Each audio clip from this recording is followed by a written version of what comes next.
Ladies and gentlemen, man, we got a fucked up one for you today. So, today we're going to talk about an incident that occurred on September 16th into the wee hours of the 17th in Plattsville, Colorado. A, holy shit, a police car, a patrol vehicle, an SUV, was struck by a train. But wait, there's more. A police vehicle contained in the back seat a handcuffed suspect under arrest upon impact of the train.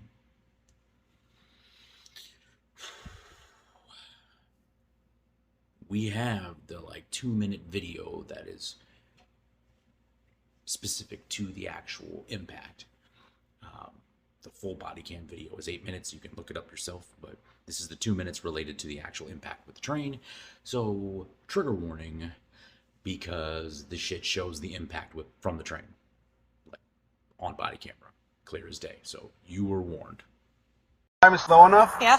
So she could have tossed something, but I literally Tossed it out the window? She could have out that window, but who is that? Hart? No, that's Tom check. Oh my god! Oh my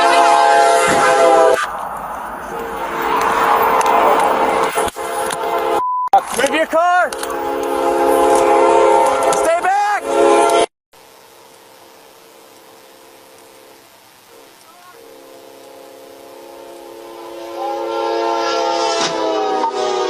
It's a 346 patrol car was just hit by a train. Dispatch up to 346. Did a medical emergent. The suspect was in the vehicle that was hit by the train.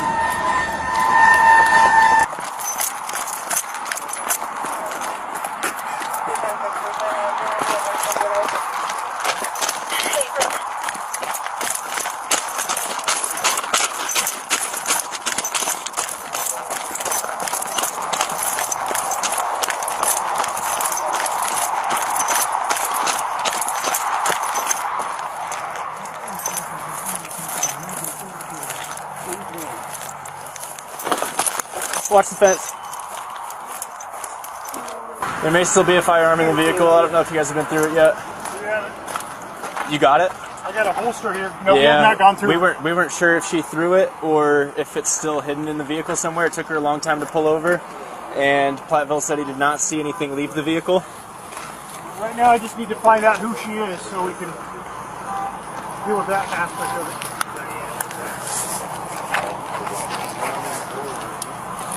I've got some IDs right here.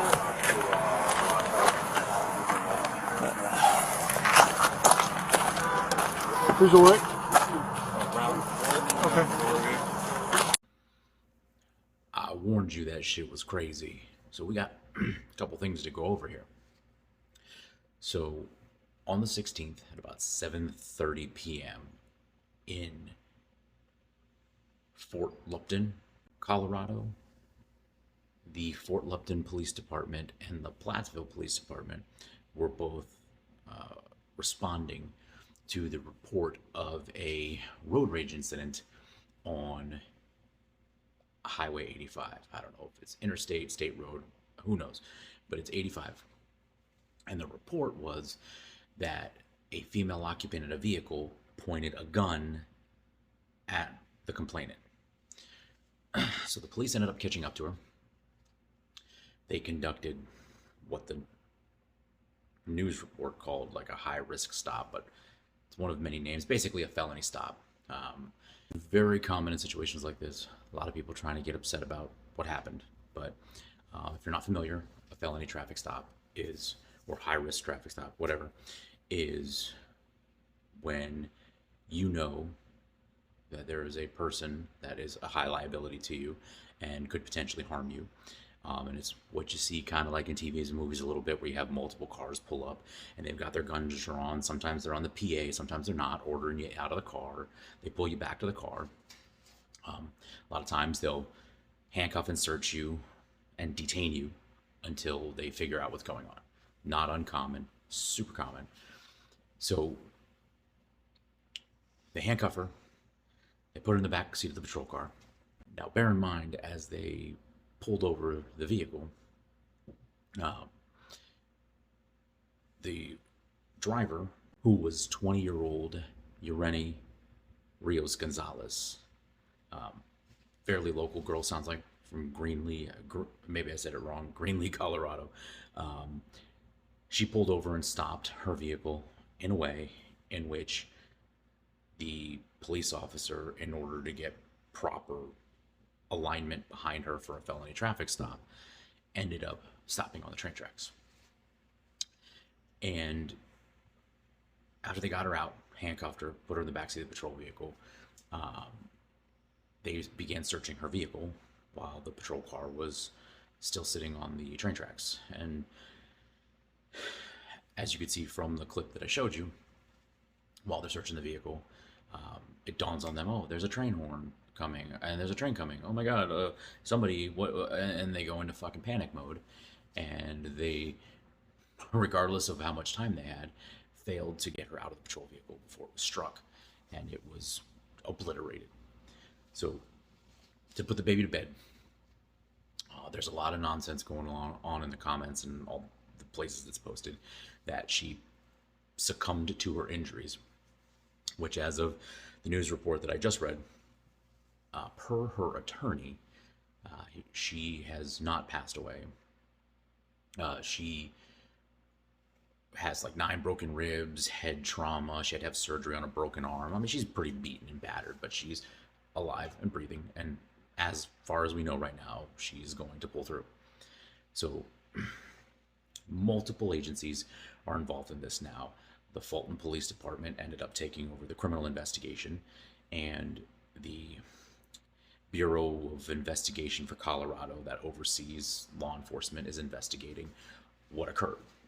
And then the state police are investigating the traffic crash itself.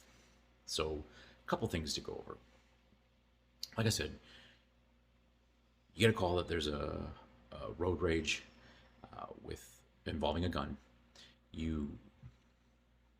Felony stop is common. You've been doing the job long enough.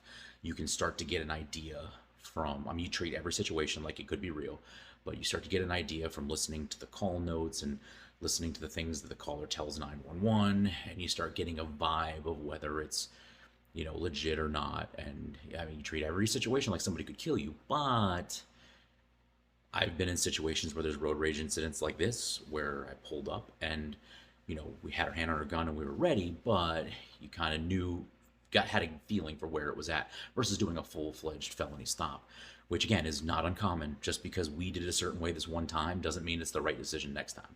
Felony stops are common in these situations, and anybody that tells you differently is incorrect. So as the police are combing through her vehicle before the train crashes into the patrol vehicle, you can hear them discussing, that there's an empty holster in the vehicle. So clearly there was a gun somewhere. Again, before we get any further, I want you to understand that while we're diagnosing this, just because I point out facts that make her guilty maybe of the crime she committed, does not mean I'm justifying her being in the car and the train striking the car with her in it. Inexcusable. We're going to get to that. So we're just going through the facts of the situation. So they found an empty holster, and they were raising concerns that maybe when she knew the police might be coming after her, she dumped the gun out the window. So that's something that they're going to have to look into. So first and foremost, when you do any kind of traffic stop, especially a felony traffic stop, sometimes you get stuck in situations that aren't ideal, and maybe you position your car in a way that is not best, and it's not advised, and it sucks. Fair enough. But stopping on train tracks is stupid. And, maybe you don't see any trains coming and you stop on the train track. And I'm not saying this is a good idea. Maybe you stop on the train tracks long enough to do the felony stop because you don't see any trains coming. But once you get her handcuffed and you put her in the back of the car, move the fucking patrol car. Once the danger is subdued, get the patrol car off the fucking train tracks, which you should not have parked on the train tracks in the first place. You have a PA to tell her to move and get out of the way. You have 1,000,001 options, rather than sitting there and fucking having a handcuffed suspect in the back of a patrol car.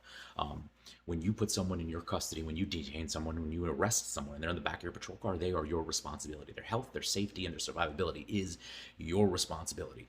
So leaving them on the train tracks, parking on the train tracks, first and foremost, was stupid. Could I see a scenario where you don't have any other option? Sure, there's always a possibility, but it's stupid. Even if it's the only option, it's stupid. Once you put them in the back of the patrol car, you got to get them the fuck out of there. You got to get them the fuck off them train tracks. That is whatever happens to these police officers, whether it's arrest, whether it's fired, whether it's terminated, lose your certification, regardless, they're probably going to deserve whatever the outcome is, because it was negligence and it was poor decisions from start to finish, top to bottom. Someone almost died because you made a stupid decision. That's a no-no. If you've been doing this for more than a year, you should be smarter than to do stupid shit like that. It's that simple. Going forward, we have a bunch of people that are commenting on the fact, oh, well, look at them. They're not even concerned with what happened to her. All they care about is looking in the vehicle and trying to find something to arrest her for. Listen, stop. I know you don't want to hear it. I know it sounds callous. I know you don't like it. And everything that they did was wrong as far as her getting hurt. 100% wrong. But because the suspect got hurt does not mean the investigation stops, because you still, whether they got hurt or not, you still have to go through the full investigation. There are people investigating you while you're investigating the original stop. It's that simple. You have to go through the investigation. You have to search for everything to bring your initial reason for her even being on those train tracks in the first place to a conclusion. Because if you don't find a gun, that could potentially make things worse. You do find a gun, it could change things in certain areas, but obviously not the liability of her being on the train tracks. But the reality is, it doesn't stop. There are a multitude of people that are working on her, servicing her, getting her medical aid. You keep going. It sucks. Every day we deal with stupid things that make you miserable, and that'll be locked away in here, and they'll traumatize you. But you still have to put your big boy pants on, and you have to push forward, even though it sucks, and even though it may look to the public like it's like a horrible thing to do. You still have to continue with the investigation. But that's just to put the bullshit comments to bed. Like, you need to shut the fuck up. The investigation needs to be completed regardless, because then otherwise you have no information to, realistically, all the information they gather from the investigation could hurt the police when it comes time to be accountable for that. So you want them to finish the investigation, because if they don't find a gun, if they find out the story wasn't true, all that information that you're asking them to stop seeking could potentially hurt her lawsuit or her criminal charges against them later. You need them to finish that investigation. So shut the fuck up. Let the big boys talk. But again, end of discussion. Bottom line, we'll call it a wrap. We'll call it a video. But this is bad. This is bad, 100%. It should never go down like this, and there's no excusing that. That's bad, and it's going to bite them in the ass bad, as it should. Sucks when you see that happen to cops or other cops. It sucks, but you made the decision, you made the choice, and now you gotta live with the consequences.